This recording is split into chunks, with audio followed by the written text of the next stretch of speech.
DGP और प्रमुख सचिव से भी कहना चाहेंगे, अपने अधिकारियों को नसीहत दे दीजिए। बहुजन समाज पार्टी का कार्यकर्ता अपने लोगों पर जुल्म जाति अन्याय अत्याचार सहन नहीं करेगा, ईंट से ईंट बजा देगा। हम लोग संविधान को मानने वाले लोग हैं, संविधान के दायरे में काम करते हैं। जिस दिन आदरणीय बहन जी का इशारा हो जाएगा आप संभाल नहीं पाओगे। इस अत्याचार होते हैं, दूल्हों को घोड़ी पर नहीं बैठने दिया जाता है, किसी को मटके से पानी नहीं पीने दिया जाता है, किसी को मूंछ रखने पर मार दिया जाता है, तो किसी को बुलेट पर चलने पर मार दिया जाता है। ऐसे जघन्य अपराध इस देश के अंदर हो रहे हैं और आपके वोटों से चुनकर जाने वाले नेता लोग सदन में मुंह पे पट्टी बांधे बैठे हुए हैं।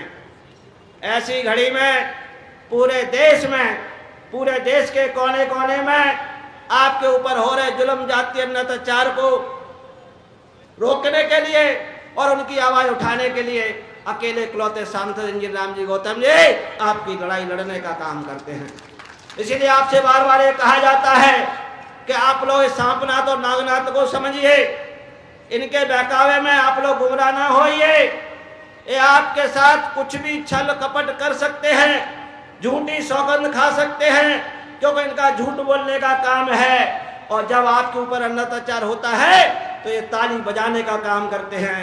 इसलिए आपको अपनी आवाज को बुलंद करने के लिए इस देश में मानवर साहब कांसीराम जी ने आपके हक अधिकार की लड़ाई लड़ने के लिए बहुजन समाज पार्टी का निर्माण किया और आज पूरे देश में आपकी आवाज को बुलंद करने के लिए आदरणीय बहन कुमारी मायावती जी नेतृत्व कर रहे हैं। और बाबा साहब ने आपसे कहा था जिस कौम की शासन सत्ता होती है उस कौम पर कभी भी अत्याचार नहीं होते हैं। इसका उदाहरण आपने उत्तर प्रदेश में आदरणीय बहन कुमारी मायावती की 4 बार की सरकार में देखा होगा, तो परिंदा भी पर नहीं मारता था।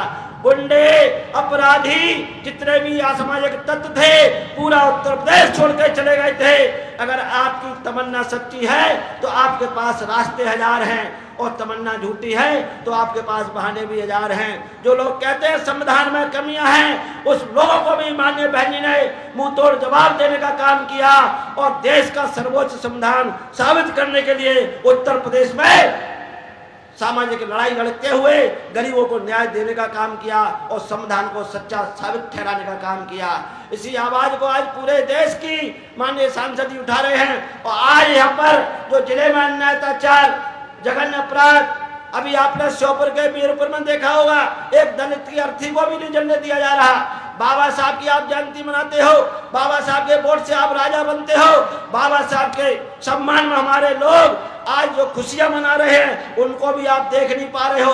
और दूसरी तरफ भारतीय जनता पार्टी कांग्रेस के लोग दिखावे के लिए आपके बीच में आकर आपके समाज के लोगों के साथ बैठकर वो जयंती मनाने का नाटक करते हैं, जय भीम बोलने का नाटक करते हैं, जब किसी देश में जय भीम बोलने के नाम पर उनकी हत्या कर दी जाती है। ये सब क्या हो रहा है? ये आपको कमजोर करने के लिए हो रहा है। आपको इस बात का फैसला लेना है कि सच्चा कौन है और झूठा कौन है। इन लोगों ने हमारे इस देश में जब से बहुजन समाज पार्टी बनी है इस देश में समाज को टुकड़ों में बांटने का काम किया। इस देश में सामाजिक संगठन बनाकर छोटी छोटी पार्टियां बनाकर बहुजन समाज पार्टी को कमजोर करने का काम किया। और जब बहुजन समाज पार्टी को कमजोर क्यों कर रहे हैं, फिर हम इनके ऊपर अत्याचार करेंगे।